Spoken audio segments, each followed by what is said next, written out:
Graça e paz, amados irmãos. Chegamos aqui à segunda parte do capítulo 12 do Evangelho segundo Marcos, versículos 28 a 44. E nesse pequeno trecho das Escrituras, nós temos ensinamentos importantíssimos para a nossa vida cristã, direcionamentos muito valiosos dados por nosso Senhor Jesus e que devem ser muito caros e devem ser muito bem observados por nós que somos discípulos de Cristo.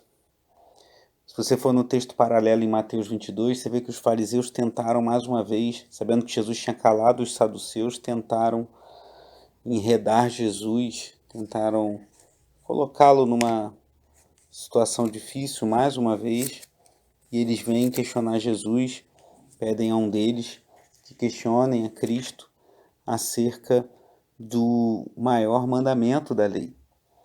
E aí Jesus responde com duas citações. Algo que algumas pessoas não se atentam é que os mandamentos, Jesus responde como mandamentos presentes no Antigo Testamento, né, de amar o Senhor de todo o coração, de toda a sua alma, de todo o seu entendimento e todas as suas forças. Uma citação da Shema judaica, um importante lema judeu, muito valorizado pelos judeus, pois é central no ensino do Antigo Testamento, está em Deuteronômio capítulo 6. E o segundo, Jesus diz que é ame o seu próximo como a si mesmo, Levítico 19, 18. Inclusive, eu deixo esses dois capítulos belíssimos da palavra de Deus, muito importantes para a nossa reflexão, para a nossa leitura complementar. E são textos belíssimos, irmãos, que mostram também que há uma continuidade entre o Antigo e o Novo Testamento. Também muitas pessoas se confundem quando pensam que o fato de sermos cristãos e vivermos na nova aliança à luz dos ensinos de Cristo, dos ensinos do Novo Testamento, isso significa que nós não consideramos mais ou damos pouca importância ao Antigo Testamento. Existem muitos elementos de continuidade, assim como também alguns elementos, e muitos até, de descontinuidade, mas devemos ter em alto valor o Antigo Testamento como sendo também a palavra de Deus útil para o nosso ensino.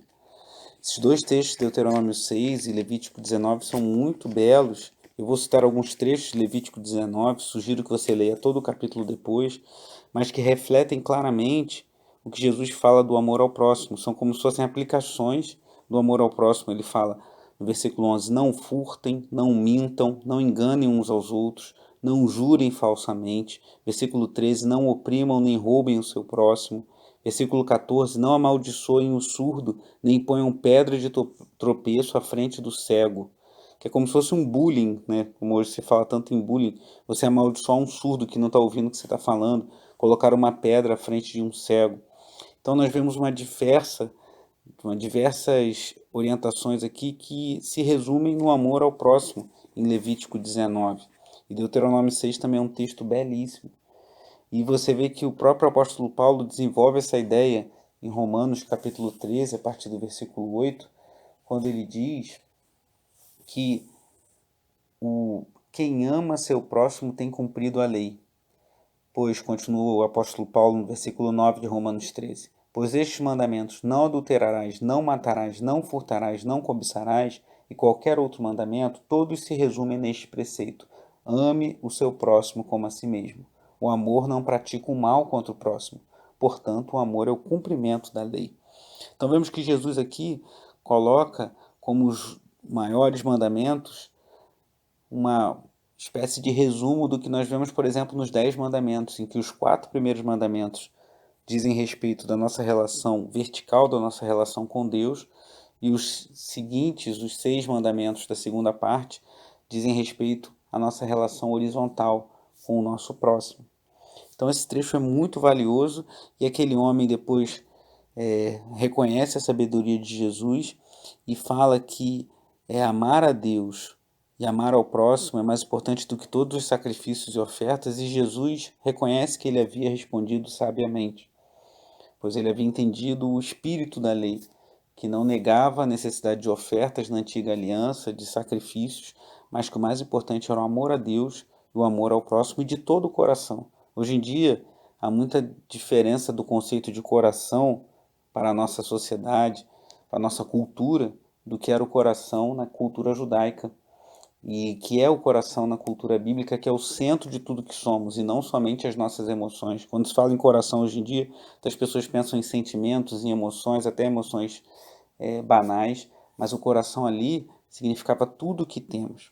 Então Jesus começa esse trecho com esse maravilhoso ensinamento, e na sequência, aí é Jesus que vai questionar aqueles líderes, e ele fala como dizem que o Cristo é filho de Davi, se o próprio Davi, falando pelo Espírito Santo, diz: o Senhor disse ao meu Senhor, senta-te à minha direita, citando o Salmo 110, que é a nossa leitura, a nossa oração do estudo de hoje. O que Jesus está dizendo aqui não é que ele não é filho de Davi, não é descendente de Davi, mas que ele, como Messias, ele é superior a Davi. E se você for lá em Mateus 22, você vê que aqueles homens ficaram sem respostas. Então, depois de terem questionado a Jesus e ter tentado colocar Jesus em situações embaraçosas e ouviram respostas de muita sabedoria da parte de Jesus que o calaram, agora, por sua vez, Jesus os pergunta e eles que não têm como responder à sabedoria de Cristo. E aí Jesus continua, a partir do versículo 38, exortando a ter cuidado com os homens que queriam as saudações, que queriam roupas especiais, ou seja, que queriam ser vistos pelos homens e que tinham atitudes que desonravam a Deus. Aqui fala das viúvas. As viúvas muitas vezes tinham situação financeira apertada, naquela época não havia nenhum sistema de previdência social, elas dependiam de recursos, muitas vezes de familiares, e muitas vezes não eram assistidas. E esses líderes muitas vezes iam à casa das viúvas, se valiam dos seus bens, se valiam do pouco que elas tinham, e ainda andavam querendo saudações e com um ar de religiosidade que não era verdadeira. E aí na sequência Jesus dá o exemplo da oferta da viúva, que Jesus sentou-se, imagina essa cena, Jesus sentado em frente ao lugar das contribuições, ao gasofilaço ali do templo, observando a multidão colocando o dinheiro nas caixas, e após exortar a hipocrisia dos líderes, dos mestres da lei, que queriam mostrar uma religiosidade externa e falsa, como um sepulcro caiado, agora Jesus adverte daqueles que colocavam dinheiro, grandes quantias lançadas pelos ricos, mas ele exalta justamente uma viúva pobre, que colocou apenas 2 pequeninas moedas de valor muito irrisório, de valor muito baixo, que talvez não fosse possível comprar uma pequena refeição com o que elas colocaram ali.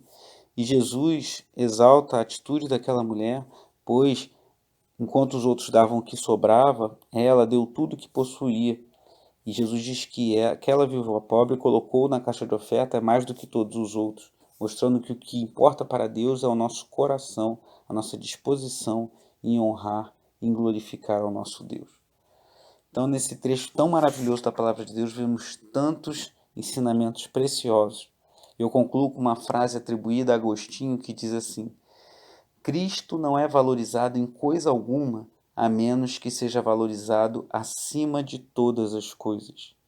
Então precisamos valorizar o nosso Deus acima de todas as coisas e amá-lo de todo o nosso coração e ao nosso próximo como a nós mesmos.